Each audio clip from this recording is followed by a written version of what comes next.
Welcome to my channel SK knowledge class. दोस्तों, आज के इस वीडियो में आपको बताऊंगा अर्धवृत्ताकार खेत का क्षेत्रफल ज्ञात करने। तो वीडियो को अंत तक जरूर देखिएगा। दोस्तों, चैनल पे नए हैं तो चैनल को सब्सक्राइब कर लीजिए और घंटी को दबा के ऑल कर लीजिए। दोस्तों देखिए, इस सवाल करा यदि एक अर्धवृत्ताकार खेत का व्यास 14 cm हो तो उसका क्षेत्रफल ज्ञात कीजिए।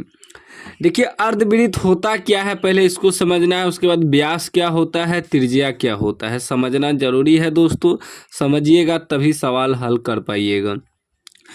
पूरा वृत्त जो होता है ना, उसका आधा जो काट देंगे वह अर्धवृत्त हो गया आपका।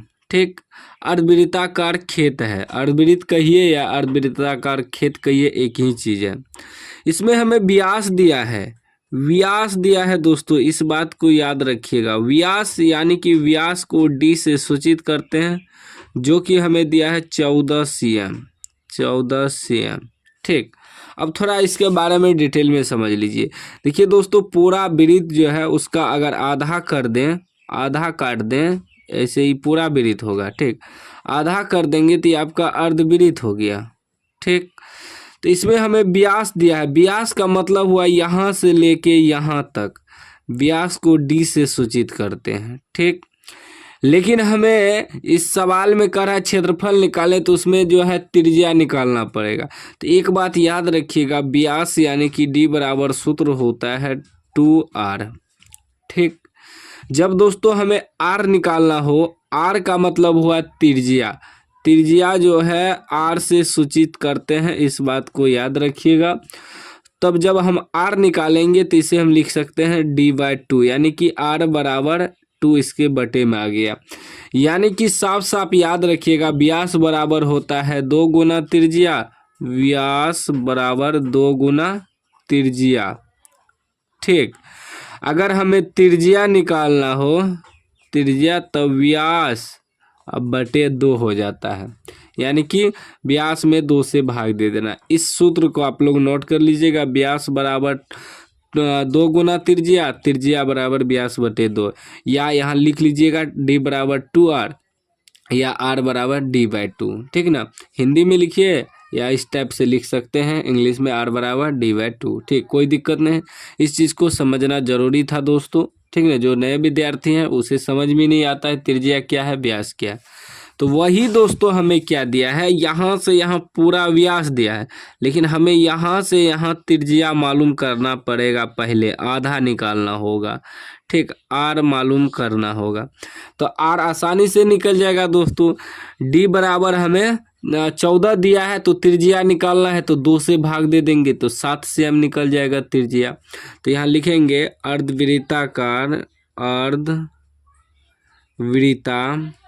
अर्धवृत्ताकार खेत का व्यास, व्यास कितना दिया है दोस्तों, 14 cm, 14 cm। तो पहले हमें निकाल लेना है त्रिज्या, त्रिज्या यानी कि r बराबर, तो r बराबर हम अभी तुरंत आपको सूत्र बताएं, r बराबर d/2 होता है। ठीक ना, तो d आपका कितना है, 14 है, 14 बटे 2, कट के कितना निकल जाएगा, 7, यानी कि r आपका मालूम हो गया 7 cm। ठीक, याद रखिएगा, किसी भी सवाल में अगर आपको व्यास दिया रहे, त्रिज्या निकालना है तो 2 से भाग दे देना है। ठीक, अब दोस्तों हमें निकालना है क्या, उसका क्षेत्रफल। लिख देंगे यहाँ दोस्तों, अर्धवृत्ताकार खेत का क्षेत्रफल, क्षेत्रफल बराबर सूत्र होता है 1/2 πr²। देखिए, जो बड़ा पूरा वृत्त का क्षेत्रफल होता है ना, उसमें सिर्फ 2 से भाग दे देना है, क्योंकि आधा है ना। क्षेत्रफल का मतलब हुआ है बीच में कितना जगह है वह निकालना है आपको। ठीक, अब देखिए 1/2 पाई का मान बैठा देते हैं दोस्तों, पाई का मान होता है 22/7 गुना r²। r² का मतलब हुआ r गुना r, 2 बार r लिख सकते हैं, तो हम 7 गुना 7 लिख देते हैं। ठीक, आगे देखिए, 7 7 एगो कट गया, क्या बचा, 1/2 गुना ई 7 और 22 गुना में बचा 7 दूनी 14 के 4 हासिल 1, 7 दूनी 14 1 15, ठीक ना। फिर दोस्तों जो है यहाँ भी कटा सकते थे या यहाँ भी कटा देंगे, कोई दिक्कत नहीं है। 154 हुआ ना, तो ये आपका हो जाएगा 100 गुना करेंगे तो 154/2, 2 से कटाइए 7 दूनी 14, एक यहाँ 7 दूनी 14, यानी कि आपका निकल गया 77 cm स्क्वायर क्षेत्रफल अर्धवृत्त का। ये आपका आंसर हो गया, ठीक ना। क्षेत्रफल जब भी निकलता है स्क्वायर में निकलता है, वर्ग में निकलता है। यहाँ अगर आपको cm दिया रहे सवाल में तो आपको cm में ही आंसर निकालना है, ठीक। तो इस प्रकार आपको अर्धवृत्ताकार खेत का क्षेत्रफल निकालना है।